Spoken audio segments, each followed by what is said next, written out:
विपक्षी गठबंधन India alliance की आज हो रही है कोऑर्डिनेशन कमेटी की बैठक।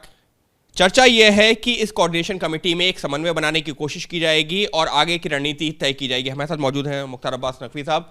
सर, कोऑर्डिनेशन कमेटी की पहली बैठक कहा जा रहा है, अब काफ़ी महत्वपूर्ण बैठक है ये। देखो, एक बात बताएं आपको, हम गुरुओं की गिनती को गुरु घंटालों का गणित गच्चा देगा।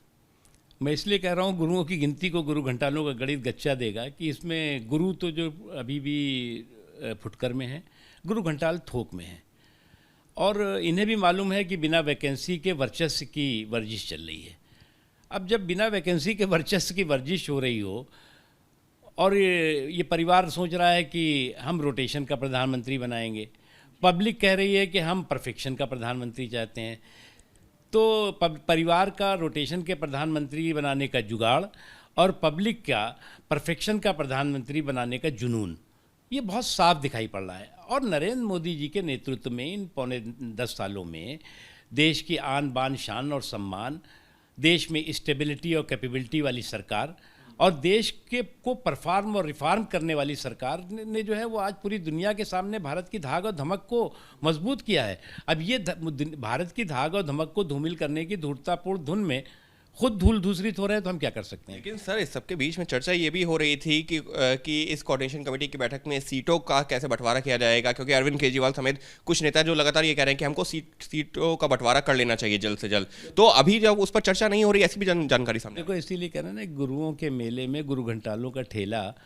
एक आध दो नहीं आएगा, और आएगा भी तो उसमें वर्चस्व का रेला चलेगा।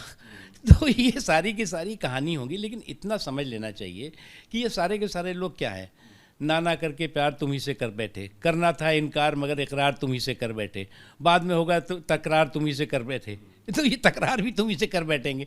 तो इन सब का जो है वो दिक्कत ये है कि मुल्क में जो है वो दोस्ती और मोहल्ले में कुश्ती। लेकिन सर, इस सबके बीच में एक जानकारी और सामने आ रही है कि समाजवादी पार्टी की तरफ से भी एक बयान आ गया कि अखिलेश यादव प्रधानमंत्री बने तो अच्छा होगा।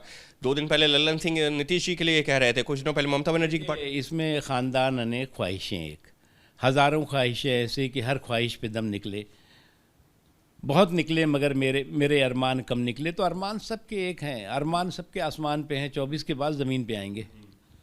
सर, इस सबके बीच में आरजेडी के एक प्रवक्ता हैं, वो तो यहाँ तक दावा करने लगे, ऐसी जानकारी मिल रही है कि ये जो विशेष सत्र बुलाया जा रहा है आखिरी दिन, जो संसद डिसॉल्व हो सकता है, लोकसभा डिसॉल्व हो सकता है। देखो, ये कई नए नए भविष्यवक्ता पैदा हो गए हैं और अलग अलग भविष्यवाणियाँ हम समय समय पे सुनते रहते हैं, देखते रहते हैं, इन पार्टियों की अलग अलग। लेकिन अफसोस की बात है, मैं एक चीज़ अंकित जी कहूँगा कि आज पूरे दुनिया ने भारत की और नरेंद्र मोदी जी की स्टेटमेंटशिप, भारत की जो है वो गरिमा और गौरव और ग्लैमर को सलाम किया।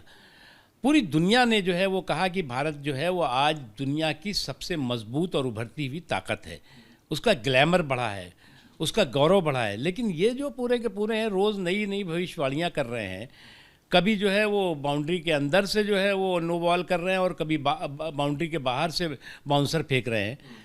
तो इनका बंटाधार होगा, इससे ज़्यादा कुछ नहीं।